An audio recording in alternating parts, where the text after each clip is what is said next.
देखिए, ये असंवैधानिक बिल है और लगातार हम लोग जो है संविधान को मानने वाले लोग हैं। भाजपा के लोग चाहते हैं नागपुर का कानून को थोपना, वो हर किस हम लोगों को बर्दाश्त है। हम लोग गंगा जमीनी तहजीब को मानने वाले लोग हैं। जो डाइवर्सिटी है हमारे मुल्क की, देश की, वही खूबसूरती है। शुरू से ही हम लोगों ने पार्लियामेंट दोनों सदनों में, चाहे राज्यसभा हो या लोकसभा हो, इसका हम लोगों ने विरोध किया था। चाहे बिहार में विधानसभा हो, विधान परिषद हो, उसका विरोध किया था इस बिल का। और आने वाले समय में भी हम लोग विरोध करेंगे। ये हम लोगों को हर किस इस तरह का बिल जो है कभी भी मंजूर नहीं होगा। और आप तो जान रहे हैं लालू जी की खराब स्वास्थ्य अवस्था में भी प्रोटेस्ट में जो है शामिल हुए थे। तो हम लोग इस बिल को लेकर के एकदम क्लियर हैं कि किसी भी कीमत पे हम लोग इसको बर्दाश्त नहीं करेंगे। बीजेपी कह रही है कि इस बिल में ऐसा कुछ भी नहीं है जिसको लेकर विरोध किया जाए, किसी की संपत्ति जब्त नहीं की जाएगी। अपोजिशन जो है देखिए, आज मुसलमानों पर हमला है, कल ईसाइयों पर होगा, परसों सिखों पर होगा। लगातार जो है इस तरह के हमला बीजेपी जो है करने का काम करेगी। भाजपा के लोग नौकरी रोजगार के बारे में, महंगाई के बारे में, देश की अर्थव्यवस्था के बारे में बात नहीं करते, शिक्षा चिकित्सा के बारे में बात नहीं करते, किसानों की बात नहीं करते। लगातार जो है देश को तोड़ने का काम, भाई को भाई से लड़ाने का काम में ही लगे हुए हैं। तो भाजपा तो बड़का झूठा पार्टी, झूठ बोलने में माहिर लोग हैं ये लोग। नीतीश कुमार पिछले 19 साल से बिहार में काम कर रहे हैं। अब बिहार में उन्होंने जो मुस्लिम समुदाय के लिए काम किया है वो सामने में है और कभी भी उनके हित, जो उनका इंटरेस्ट है, कभी भी उस पर उन्होंने कि उनके साथ गलत हो ऐसा नहीं होने दिया। और अभी भी जो कुछ आ रहा है उसमें हमारे पार्टी और नीतीश कुमार जी से बहुत लोग मिले थे, उन्होंने अपना सुझाव भी दिया था और जो जेपीसी में हमारे मेंबर थे इस बात को उन्होंने रखा भी और मुझे लगता है सरकार उसको इनकॉर्पोरेट भी करेगी।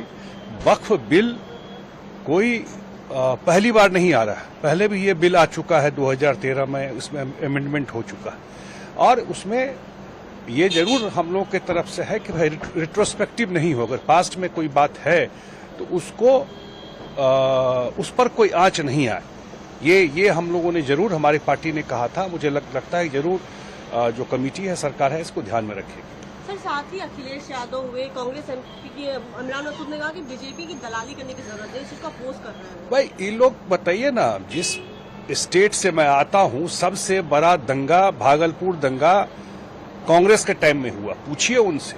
और उसके बाद 15 साल आरजेडी की सरकार थी और न्याय नहीं मिला किसी मुसलमान को। नीतीश कुमार आए, उसके बाद लोगों को न्याय मिला। ट्रैक रिकॉर्ड है ना काम करने का। ये वोट लेते रहे और इनका इंटरेस्ट कभी सर्व नहीं किया। इतना मैं जरूर बता देना चाहता हूं आपके ही माध्यम से, आपके चैनल के माध्यम से, नीतीश कुमार की राजनीति और जब तक है उनका इंटरेस्ट प्रोटेक्टेड रहे। सर, बिहार इलेक्शन जिस तरह से आ रहा है, इसमें भी सवाल उठाया जा रहा है कि नीतीश कुमार हुए, चिराग पासवान हुए, जन चौधरी, इन लोगों ने सपोर्ट ना किया होता तो बिल ना आता। इस पर क्या कहना चाहिए? भाई मैंने कहा ना कि पहले भी अमेंडमेंट इसमें हो चुका है, आम मुसलमानों का फायदा हो, यही न है। तो और एक बार आने तो दीजिए क्या आता है उसमें। का बयान आया है कि सरकार संसद के पटल पर रखने को तैयार है अमेंडमेंट बिल। एकदम ठीक उन्होंने कहा है। एनडीए के सभी लोगों का ये विचार है कि वक्फ बिल जिस रूप में दिया गया था आपको कमेटी को, कमेटी ड्यू कंसिडरेशन के बाद हमको जैसा पता चला है कि जितनी भी कमेटियां आज बनी है सांसदों की, और 15 दिन में 20 दिन में वो लोग रिपोर्ट दिया है, इस कमेटी ने सब लोगों से दुगना समय लिया है और काफ़ी लोगों से कंसल्टेशन किया है और उसके आधार पर उन लोगों ने रिकमेंड किया है। रिकमेंडेशन क्या किया है वो मैं नहीं कहूँगा, लेकिन उसी रिकमेंडेशन के आधार पर वक्फ बिल पेश होगा कल 2 तारीख को। हमारी भी मानना है कि जिस प्रकार से 370 आया था, सब गुदाल कर रहे थे। कहा भाई एक पार्टिकुलर कास्ट के प्रति बड़ा विरोध का भावना है। आज 370 को सब समझ रहे हैं ना कि क्या था, सुन गए। उसी प्रकार से ये तलाक, 3 तलाक वाला मामला था। सब लोग कहने लगे कि भाई मुसलमान विरोधी है, मुसलमान विरोधी है, मुसलमान विरोधी है। आज 3 तलाक से मुस्लिम महिलाएं कितना सशक्त हुई है, आज हिंदुस्तान नहीं संसार जान रहा है। तो 2 उदाहरण तो आपके सामने है। उसी प्रकार से वक्फ बिल आ रहा है। वक्फ बिल में जो मुट्ठी भर लोग हैं, जिनका शेय है, बड़े लोग हैं, जिसको हम लोग कहते हैं D4 डेवलप्ड 4, वही लोग इसका विरोध कर रहे हैं, जिनकी संख्या 10-20% है मुसलमानों में। बाकी मुसलमान जो हैं उनके हित में है कि उनके जमीन जो दूसरे लोग कब्जा किए हुए हैं और क्या क्या काम कर रहे हैं, बिजनेस कर रहे हैं देश में विदेश में, उन लोगों से जमीन ले करके बाकी जो छोटे अल्पसंख्यक के लोग हैं उनमें उसको वितरण किया जाएगा, उनके लाभ के लिए काम किया जाएगा। चिकित्सालय खोला जाएगा, स्कूल खोला जाएगा, टेक्निकल कॉलेज खोला जाएगा।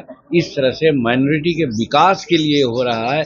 इसलिए वक्फ बिल को हम लोग समर्थन करेंगे और जो किरण रिजिजू जी ने कहा है एकदम ठीक कहा है। हम लोग तैयार हैं कि वक्फ बिल को पास करने। भी इशू कर दिया है पार्टी के सांसदों को मौजूद रहने के लिए सदन में, लेकिन विपक्ष की पार्टियां इसका विरोध कर रही हैं। देखिए, विपक्ष के पास कोई मुद्दा नहीं है।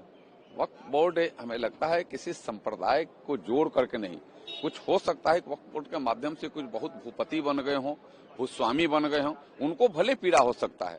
सरकार ने स्पष्ट किया है कि इसके जो संपत्ति है उसको उसी समाज के लोग, उसी संप्रदाय के लोगों में उसको विभिन्न तरीके से उसके विकास के लिए उसमें यूज किया जाएगा। चाहे उसमें अस्पताल बनाना हो, विद्यालय बनाना हो, उनमें और इंफ्रास्ट्रक्चर बनाना हो, वह किया जाएगा। सरकार का तो स्पष्ट है। वक्फ बोर्ड जो अधिनियम है उसमें भी स्पष्ट इसमें लिखा हुआ है। इसमें कहाँ हमें लगता है किसी को विरोध करने का जगह मिलता है। लेकिन विरोध में है इसलिए विरोध कर रहे हैं, विरोध में है इसलिए विरोध करना हमें लगता है कि देश हित में नहीं है, वह समाज हित में नहीं है, या वो नहीं होना चाहिए। बिल लाने के लिए तैयार है, वो यही कर सकते हैं। डॉग विसिल पॉलिटिक्स के उस्ताद लोग हैं। वक्फ की संपत्ति में थोड़ा घालमेल है, इसकी बड़ी चिंता है उनको, ऐसा उन्होंने कहा। तो इस देश में संपत्ति का संकेंद्रण 5% लोगों के हाथ में है और संविधान की धारा 38(2) और 39(c) कहती है इसको खत्म करो। उस पर कब बिल ला रहे हैं किरण रिजिजू जी? या सिर्फ डॉग विसिल पॉलिटिक्स होगी?